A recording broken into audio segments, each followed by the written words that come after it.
అందరికీ నమస్తే. ప్రభుత్వంలో ప్రభుత్వ ఉద్యోగులను ఎవరిని కదిలించినా, ఎవరితో మాట్లాడినా ఒక ఇష్యూ గురించి చాలా డీప్‌గా చర్చ చేస్తున్నారు. ఎవరంటే ఐఏఎస్‌లు దాదాపు ఒక 15-20 మంది ఐఏఎస్‌లు వివిధ డిపార్ట్మెంట్‌లకు హెచ్ఓడీలుగా ఉన్నవాళ్ళు, వివిధ శాఖల దగ్గర ఉన్నవాళ్ళు, ఇక ఐఏఎస్‌లు అంటే అన్ని రకాలుగా వస్తారు. కలెక్టర్లు కూడా వస్తారు. కొంతమంది ఒక స్టార్ హోటల్లో ఒక రహస్య సమావేశం పెట్టుకున్నారట. ఆ మీటింగ్ గురించి అందరూ మాట్లాడుకుంటున్నారు. ఏంది ఐఏఎస్‌లు ఏంది రహస్యంగా సమావేశం పెట్టుకునే అవసరం ఏముంది? ఏమైనా ప్రభుత్వం తిరుగుబాటు చేయబోతున్నారా? ఎందుకంటే అధికారులు వాళ్ళ చేతిలో ఉంటాయి. గవర్నమెంటు ముఖ్యమంత్రి ఆ లోకల్‌లో ఉండే ఎంఆర్ఓతో మాట్లాడాడు. ఆ ఎంఆర్ఓ ఉండే రెవెన్యూ శాఖకు ఒక సెక్రటరీ ఉంటాడు. ఆయనతో మాట్లాడతారు ఏదైనా ఉంటే. వాళ్ళే మొత్తం ఎగ్జిక్యూషన్ చేసేది మొత్తం కూడా వాళ్ళే. పరిపాలకులు కాదు వీళ్ళు 5 సంవత్సరాలకు ఒకసారి మారుతూ ఉంటారు కదా! 5 సంవత్సరాలకో 10 సంవత్సరాలకో ప్రజలు ఓటేయకపోతే ఓడిపోతారు. ఇంకోరు వస్తారు. ఇంకో ముఖ్యమంత్రి అవుతాడు. ఇవాళ రేవంత్ రెడ్డి దింపితే ఇంకొక ముఖ్యమంత్రి వస్తాడు. మళ్ళీ ఆయన రూల్ చేస్తాడు. కాంగ్రెసే గవర్నమెంట్. కానీ రూల్ పగ్గాలు మారుతాయి. రేపు అన్నాడు ఇంకొక ముఖ్యమంత్రి వచ్చినప్పుడు ఆయన చేతులకు పోతాయి. మళ్ళీ వీళ్ళు ఐఏఎస్ అంతా ఆయనకు రిపోర్ట్ చేయాల్సి ఉంటుంది. అంటే ఏదైనా కూడా చెప్పాల్సి ఉంటుంది. కాబట్టి ఐఏఎస్లు చాలా కీలకం ప్రభుత్వంలో. అట్లాంటి ఐఏఎస్ ఆఫీసర్లు ఎందుకు కీలకంగా ఉన్న ఐఏఎస్ ఆఫీసర్లందరూ పోయి ఒక రహస్యంగా ఒక సమావేశం పెట్టుకున్నారు. ఈ లాస్ట్ 3-4 మంత్స్లో కనీసం 4-5 సార్లు మీటింగ్ జరిగిందట. ఇప్పుడు బయటకు వచ్చింది ఆ విషయం. కానీ 4-5 సార్లు మీటింగ్ రహస్య సమావేశం పెట్టుకొని మాట్లాడుకున్నారంట వాళ్ళు. ప్రభుత్వంలో జరుగుతున్న వ్యవహారాల మీద పెట్టుకున్నారా, లేకపోతే ఇంకేం పెట్టుకున్నారంటే కొంత అవుట్కమ్ కూడా వచ్చింది. ఏంది అసలు వీళ్ళు మీటింగ్ పెట్టుకోవాల్సిన అవసరం ఏముంది ఐఏఎస్లు అంటే, మనము రూల్స్ ప్రకారమే పనిచేయాలి. ఈ లీడర్ చెప్పిండు, ఆ లీడర్ చెప్పిండు, ఈ మంత్రి చెప్పిండు, ఆ మంత్రి చెప్పిండని ఉత్తగా ఫోన్ కాళ్ళతోనే చేయొద్దు. ఫోన్ కాళ్ళతోనే మనం పనులు చేయొద్దు. మనం రూల్స్ ప్రకారం చేయాలి. ఒక మంత్రి ఒక పని చెప్పిండు అనుకో, అట్లా ఫోన్లో చెప్తే కుదరదు. మీరు ప్రొఫార్మా రూల్స్ ఏముంటాయో దాన్ని ఫాలో కావాలి. దాని ప్రకారం మీరు మాకు డిపార్ట్మెంట్కి పంపండి, పరిశీలిస్తాం. ఇవి రూల్స్. ఇది నిజానికి కూడా ఐఏఎస్లు రాజకీయ నాయకులు చెప్తే ఐఏఎస్లు పనిచేయడం అనేది ఇప్పుడు ఇవాళ కొత్తగా కాదు. ఎప్పటి నుంచో ఎన్టీఆర్ కాలం నుంచే ఏదైనా ఇష్యూ ఉంటే ఫోన్ చేసి పలానా చేయండి అంటే చేసేస్తారు అంతే. ఎందుకంటే ఐఏఎస్లు కూడా రాజకీయ నాయకులను మెప్పు పొందే ప్రయత్నం చేస్తారు, లేకపోతే వాళ్ళని తీసుకు లూప్ లైన్లో పడేస్తారు. కొంత రాజకీయ నాయకులతో పాలిస్తున్న వాళ్ళతో సత్సంబంధాలు ఉంటే కొంత వాళ్ళ కెరీర్ కూడా ఇంట్రెస్ట్గా ఉంటుంది, వాళ్ళ కెరీర్ కూడా కొంత ఫ్యూచర్ బాగుంటుంది అనే ఉద్దేశం. ఇంకా ఏదైనా ఉండొచ్చు, కొంత డామినేషన్ కూడా ఉంటుంది కదా. సెక్రటరీ ఆ శాఖ సెక్రటరీ అంటే కొంత డామినేషన్ కూడా చేయాల్సి ఉంటుంది. కాబట్టి దానికోసమన్నా పరిపాలకులతో కొంత క్లోజ్గా ఉండే ప్రయత్నం చేస్తుంటారు. ఆ టైంలో పరిపాలకులు వీళ్ళను వాడుకునే ప్రయత్నం చేస్తుంటారు. ప్రతి గవర్నమెంట్లో జరిగేది. అందుకే ఇప్పుడు కొత్తగా కాదు, ఎన్టీఆర్ గవర్నమెంటే కాదు, అంతకన్నా ముందు నుంచి ఎప్పటి నుంచో మన రాష్ట్రం ఏర్పడినప్పటి నుంచి, తెలంగాణ కాదు ఉమ్మడి ఆంధ్రప్రదేశ్ ఏర్పడినప్పటి నుంచి అవసరమైతే అంతకుముందు నుంచి ఆఫీసర్లకు మౌఖిక ఆదేశాలు ఇచ్చి పని చేయించుకోవడం కామన్. కానీ ఈ గవర్నమెంట్ వచ్చిన తర్వాత మేము చెయ్యము, మనం చెయ్యకూడదు అని ఐఏఎస్లు డిసైడ్ అయ్యారు. ఎందుకు? నిజానికి ఈ కార్ రేస్ ఉంది కదా, ఈ కార్ రేస్ విషయంలో ఐఏఎస్ అరవింద్ కుమార్ చుట్టూ కథ కేసు అంతా నడుస్తున్నప్పుడు కేటీఆర్ బయటకు వచ్చి ఆయనకేం సంబంధం లేదు, నేనే సంతకం పెట్టినా, నేనే చెప్పినా, నేను ఫైల్ మీద బరాబర్ సంతకం చేసిన, 55 కోట్ల రూపాయలు ఫారెన్ పోయినాయి, అవి అక్కడనే ఉన్నాయి, ఇది అరవింద్ కుమార్ సంబంధం లేదని తేల్చేసిండ్రు.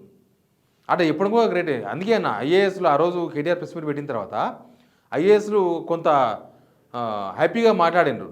అరే పొలిటీషియన్ మా మీద నూకకుండా, మా మీద దోష చేయకుండా, పొలిటీషియన్స్ ఎట్లుంటారు, ఆ పని అయిపోయినాక చేతులు దులుపుకొని మాకేం సంబంధం ఆయన చేసుకుంటే అంటారు. అట్లా అనకుండా కేటీఆర్ కనీసం నాకే సంబంధం ఐఏఎస్ సంబంధం లేదని చెప్పిండు కదా, అది కొంత బాధ్యత గల రాజకీయమే, నో డౌట్. మనం ఇంతమందిని చూడలేదు. అంతకుముందు వైఎస్ గవర్నమెంట్లో ఉన్న వాళ్ళు శ్రీలక్ష్మి లాంటి వాళ్ళంతా జైలు పోయి వచ్చిండ్రు. పాపం వాళ్ళ కెరీర్ పోయింది, వాళ్ళ ఆరోగ్యం ఖరాబ్ అయింది. సమాజంలో కూడా పల్చన్నారు కదా, వాళ్ళ చుట్టాలు వాళ్ళ సర్కిల్లో కూడా పల్చనే కదా ఏదో కేసులో జైలు కోరంటే. పొలిటీషియన్స్ కంటే ఏమి కాదు, సిగ్గుశరం లేని వ్యవహారాలు ఇవి. కానీ ఆఫీసర్లు వాళ్ళు చదువుకొని ఓ లెవెల్కి వచ్చిన వాళ్ళు, ఎక్కడి నుంచో ఐఏఎస్లు కిందికి వెళ్ళి చదువుకొని వచ్చి ఏం పెట్టుకొని వచ్చిన వాళ్ళు ఉంటారు. వాళ్ళు గంటలు చదివి. కాబట్టి వాళ్ళు జైలు కూడా అనేది వాళ్ళని బాధించి 100% బాధించింది. వాళ్ళ జీవితంలో అదొక మచ్చనే కదా. ఇంకా అట్లా చాలాసార్లు జరుగుతాయి. ఇప్పుడు ఏంటంటే ఇప్పుడు స్టెబిలిటీ లేని పరిపాలన నడుస్తుంది. స్టెబిలిటీ లేని పరిపాలన, లేకపోతే పిచ్చి తుగ్లక్ నిర్ణయాలు. ఇప్పుడు మూసీ విషయంలో ఏముంది, ఈ డిపిఆర్ లేదు, ఏమీ లేదు, పోన్రి అన్నారు. కోర్టు ఏం చెప్పింది, ఇక్కడ హైడ్రా ఉంది కూల్చివేసిండ్రు. హైడ్రా ఏంది, ఎంఆర్ఓ చెప్పిండు, రంగనాథ్ పంపించిండు, అదే కదా జరిగింది, కోర్టులో చెప్పింది. తర్వాత దానికి రెవెన్యూ ఆఫీసర్లు ఉంటారు, ఇరిగేషన్ ఆఫీసర్లు ఉంటారు, దాని వెనుక లోపల ఆఫీస్లో వాళ్ళు ఏదో అయిపోయింది అంటారు, పోయి కూల్చేస్తారు. సుప్రీంకోర్టు హైకోర్టు ఏం చెప్పినాయి, ఎవరైనా ఆఫీసర్లు కనుక బుల్డోజర్ తీసుకుపోయి కూల కొడితే పర్మిషన్ ఉన్న దానిలకు ఆ పైసలు వీళ్ళే భరించాలని చెప్పింది. వీళ్ళే ఎవరు ఐఏఎస్లు, ఆ డిపార్ట్మెంట్ హెడ్స్ వీళ్ళే కదా, వాళ్ళే భరించాలని చెప్పినారు, అధికారులే భరించాలని చెప్పినారు. అది ఐఏఎస్లు అధికారులు భరించాలని హైకోర్టు సుప్రీంకోర్టు గైడ్లైన్స్ ఉన్నాయి బుల్డోజర్ల కూల్చివేతల మీద, మిగతా ఇష్యూస్ మీద. ఇంకోటి ఏంటంటే ఇప్పుడు ఇంకా అగ్రెసివ్ నడుస్తున్నాయి. చూలే ఆడ కలెక్టర్ మీద దాడి జరిగింది, రైతులు ఆడ కలెక్టర్ పాపం ఆయనదేం తప్పు ఉంది, ఇంకా ఆయన బయటకు వచ్చి పాపం మన రైతులే కదా, నా మీద ఏం దాడి జరగలే అని చెప్పేసి ఒప్పుకున్నాడు. కానీ ఆడ పొలిటికల్ చేసే ప్రయత్నం చేసింది కదా గవర్నమెంట్. అదేదో బీఆర్ఎస్ వాళ్ళు ఉన్నారు, అదేదో వీళ్ళని రెచ్చగొట్టినరు, ఇంకా విచిత్రంగా చెప్తున్నారు 10 కోట్ల రూపాయలు కేటాయించారు. వాళ్ళ సహాయం కోసం కోర్టు కోసం కేటాయిస్తే తప్పే ఉన్నది. రైతులందరూ మీరు జైలు వేసినట్టు ఎవరు సపోర్ట్ చేయదా, ఇదేం నిజాం పాలన, లేకపోతే నిజాం పాలన కూడా ఇంతకన్నా దారుణం జరగలేదని చెప్తుంది. చాలామందితో చరిత్రకారులతో మాట్లాడితే అంటే మీరు కొడతారు, అవతలకి ఎవరు సపోర్ట్ రాకూడదు, సపోర్ట్ వస్తే ఆడు బీఆర్ఎస్ అని ముద్రేస్తారు. అదే కదా జరిగింది ఇప్పటిదాకా 11 నెలల్లో. ఇప్పుడు ఆ రైతులకు కేసు నుంచి కొట్టడానికి సహాయం చేస్తారేమో బీఆర్ఎస్లో, ప్రతిపక్ష పార్టీగా మొన్నటిదాకా గవర్నమెంట్ ఉన్న పార్టీగా డబ్బులు ఉన్నాయి వాళ్ళ దగ్గర, వాళ్ళ పార్టీలో డబ్బులు ఉన్నాయి కాబట్టి పెట్టుకుంటారు. కాబట్టి వాళ్ళను కోర్టులో కొట్టడానికి, కేసులు కొట్టడానికి డబ్బులు పెడుతున్నారు కాబట్టి వాళ్ళే అది చేపించారు అని చెప్పడానికి ఏమున్నది. ఎవరో డబ్బులు ఒక ఆయన సాయం చేస్తే ఇంక ఆయన చేయించినాడేనా, అదేందో కుట్ర. మర్డర్ చేసిన వాళ్ళు కూడా ఎవరో లాస్ట్కి వచ్చినాక ఇంత సాయం చేస్తారు, ఏదో సూర్యరాబాయి నువ్వు చేసిన తప్పే కదా అని చెప్పుకుంటూ ఒక మాట, అది కామన్గా నడుస్తుంటుంది. కానీ ఐఏఎస్లు ఏమైందంటే వాళ్ళు ఇన్సెక్యూరిటీ ఫీలింగ్లో ఉన్నారు ఇప్పుడు. నిజంగా ఐఏఎస్ ఆఫీసర్లు, మిగతా అధికారులు ఈ గవర్నమెంట్ ఎప్పుడు ఏం చేస్తారో తెలియదు. 3 నెలలకు ఒకసారి ట్రాన్స్ఫర్, 2 నెలలకు ఒకసారి లేపేస్తారు, 3 నెలలకు ఒకసారి వాళ్ళను కనబడకుండా చేస్తారు, ఇటు ఇటు ఎప్పుడేమైతే తెలిస్తే ఒక స్టెబిలిటీ లేదు గవర్నమెంట్లో. అందుకే వాళ్ళు ఇన్సెక్యూరిటీ ఫీలింగ్లో ఉన్నారు. మనకెందుకు తలకాయ నొప్పి, ఉన్న 3 నెలలకు 4 నెలలకు అంతకన్నా ఎక్కువ ఉంచలేరు కదా. ఈ 3 నెలల కాలంలో ఆయన ఎవడు చెప్పినని మన మీద చేయబోయి ఇప్పుడు కూడా కొంతమంది ఉన్నారు, ఐఏఎస్లు అధికారులు ఉన్నారు. ఇప్పుడు కూడా ఇంకా హైడ్రా వెనక, మూసీ వెనక, సెటిల్మెంట్ల వెనక ఒక ఆఫీసర్ ఉన్నాడు, నాకు తెలిసి ఆ ఆఫీసరే మొత్తం బిల్డర్స్ దగ్గర సెటిల్మెంట్ చేస్తున్నాడు. బిల్డర్స్ దగ్గర రేపు తెలుస్తుంది ఆయన కథ కూడా. ఆయన ఈ మీటింగ్ ఉన్న నాకు తెలియదు, కానీ ఆయన గురించి అందరూ మాట్లాడుకుంటున్నారు, బయట సమాజంలో మాట్లాడుకుంటున్నారు, బిల్డర్స్ మాట్లాడుకుంటున్నారు, తోటి ఐఏఎస్ ఆఫీసర్ మాట్లాడుకుంటున్నారు, ఆయన ఏ హోటల్లో పోయి సెటిల్మెంట్ చేసుకుంటూ మాట్లాడుతున్నారు. రేవంత్ రెడ్డి వాళ్ళ అన్న తమ్ముళ్ళతో రోజు తిరుగుతున్నాడు ఆయన. రోజు తిరిగి ఒక అధికారి, ఒక ఆఫీసరు ఎటు తిరుగుతాడు, ఒక ఐఏఎస్ ఎటు తిరుగుతాడు వాళ్ళు ఎంబడి, వాళ్ళు ఏమన్నా ఎమ్మెల్యేలా, ఎంపీలా, ఎవరాలు, కానీ వాళ్ళు ఎంబడి తిరుగుతున్నాడు. ఆయన్నే డబ్బులు వసూలు చేస్తున్నాడు బిల్డర్స్ దగ్గర. తెలుస్తుంది త్వరలో, పేర్లు వస్తాయి, ఊర్లు వస్తాయి, బొక్కలు ఇరుకుతారు వాళ్ళు కూడా ఇట్లే చేస్తే. కానీ వినకూడదు అనేది మాత్రం మంచిగా. ఇప్పుడు కాళేశ్వరం ఇష్యూ ఉంది, కాళేశ్వరంలో కేసీఆర్కి ఏమి ఇబ్బంది కాదు, ఎవరికి ఇబ్బంది కాదు, హరీష్ రావు కూడా ఇబ్బంది కాదు. ఆఫీసర్లు ఇంజనీర్లే కదా, ఇంజనీర్లు మెయింటెనెన్స్ చేయలేకపోయినారు, కాపా డ్యామ్ ఎత్తలేకపోయినారు, ఎల్ఎన్టీతో వీళ్ళే కుమ్మక్కైనా కదా వచ్చింది లాస్ట్ బయటికి. అంతకు మించి ఏమి కాదు. అందుకే మంచి నిర్ణయమే.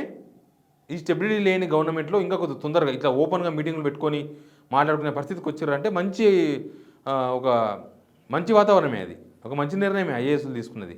ఈ స్టెబిలిటీ గవర్నమెంట్లో అనవసరంగా నిర్ణయాలు తీసుకొని ఇరకపోవడం కన్నా రేపు గవర్నమెంట్ తలదిక్క పనులు చేస్తున్నప్పుడు ఐఏఎస్లు ఇట్లా జాగ్రత్త అవ్వడం అనేది కరెక్ట్ పాలసీ. మీరు ప్రజల కోసం పనిచేయాలి కానీ ఈ పొలిటీషియన్స్ కోసం పనిచేయకూడదు. ఏ పొలిటీషియన్ ఇదే కాదు, ఇంకోరు వస్తే పొలిటీషియన్స్ కోసం కాకుండా వీళ్ళు పొలిటీషియన్సే. పరిపాలన వచ్చినంత మాత్రాన, ముఖ్యమంత్రి అయినంత మాత్రాన, మంత్రి అయినంత మాత్రాన వీళ్ళు రాజకీయ నాయకులు కాకుండా పోరు. వీళ్ళ 90% రాజకీయమే. కాబట్టి రాజకీయ నాయకుల మాటలు వినకుండా, వాళ్ళ నీడ పడకుండా, వాళ్ళ వెంబడి పోకుండా జనాల కోసం పనిచేస్తే మీకు మంచి పేరే వస్తుంది. మీరు పెట్టుకున్నది మంచి మీటింగే. గవర్నమెంట్ ఏమనుకుంటుందో కానీ వాళ్ళు చెప్పిన మాటలు అస్సలు వినకండి. దానిలో ఎంతవరకు నిజాయితీ ఉంది, ఏం కథ, వాళ్ళు అఫీషియల్గా ప్రొఫార్మాతో వచ్చారో లేదా అనేది చూసి చేస్తే మంచిదే, జనాలకు మంచి జరిగే అవకాశం ఉంటుంది. Please subscribe signal TV.